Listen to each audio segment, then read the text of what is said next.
الحمدللہ رب العالمین والصلاة والسلام علی سید المرسلین اما بعد فاعوذ باللہ من الشیطان الرجیم بسم اللہ الرحمن الرحیم۔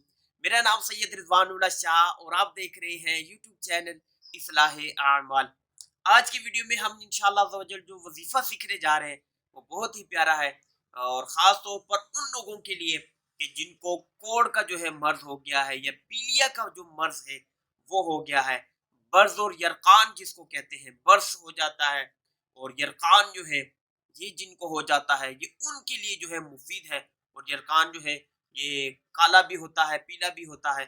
تو اللہ نے چاہا اگر اس وظیفے کے اوپر ہمارا عمل رہا انشاءاللہ ہم جو ہے اس سے صحت یابی ہماری ہو جائے گی، انشاءاللہ یہ مرض ہم سے دور ہو جائے گا۔ مگر وظیفہ جاننے سے پہلے اگر آپ ہمارے اصلاح اعمال چینل پہ نئے ہیں تو آپ سے ریکویسٹ ہے کہ آپ فوراً ہی سبسکرائب کے بٹن کو پریس کر کے اس کو سبسکرائب کر لیں اور بیل نوٹیفیکیشن بھی آن کر لیں تاکہ آنے والی ہر اسلامی ویڈیو جو ہے وہ آپ تک پہنچ سکے۔ تو جی ہاں، برس اور یرقان کے لیے کون سا وظیفہ ہے؟ وظیفہ یہ ہے کہ سورہ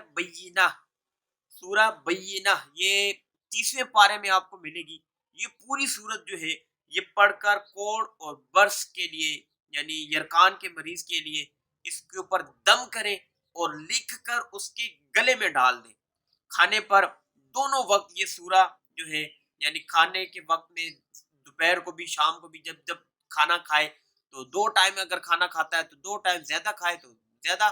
کیا کرنا ہے آپ نے یہ سورت کسی صحیح پڑھنے والے سے جس کی مخارج ٹھیک ہو، جس کو عربی صحیح پڑھنا آتی ہو، قرآن شریف صحیح پڑھنا جو ہے وہ جانتا ہو، اس سے پڑھ کر دم کر کے اس کو یہ کھانا بھی ساتھ ساتھ کھلائیں۔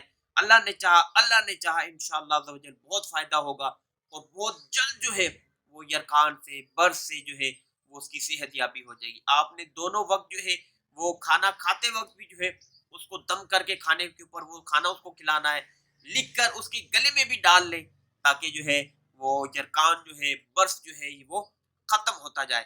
تو اللہ تبارک و تعالیٰ تمام ان مریضوں کو صحت یابی دے جو کوڑ کے مرض میں یا یرقان کے مرض میں جو ہے وہ مبتلا ہے۔ اللہ تبارک و تعالیٰ تمام مسلمانوں کی خیر فرمائے، ان کو خوب خوب برکتیں دے، صحت یابی والی، عافیت والی اور اپنے بچوں کے ساتھ اچھی اور خوشی والی زندگی نصیب فرمائے۔ دعا ہے اللہ تبارک و تعالیٰ ہماری اس ویڈیو کو اپنی بارگاہ میں قبول فرمائے اور اس کو میرے لیے اور آپ سب دیکھنے والوں کے لیے قیامت کے دن ذریعہ نجات بنائے۔ دعا ہے اللہ تبارک و تعالیٰ آپ کی جان کی، مال کی، عزت کی، آبرو کی حفاظت فرمائے اور یہ تمام دعائیں میرے حق میں قبول فرمائے۔ نئی ویڈیو کے ساتھ پھر آپ کی خدمت میں حاضر ہوں گے، تب تک کے لیے اپنا خیال رکھیے گا، مجھے دعاؤں میں یاد رکھیے گا۔ اللہ حافظ، السلام علیکم ورحمۃ اللہ وبرکاتہ۔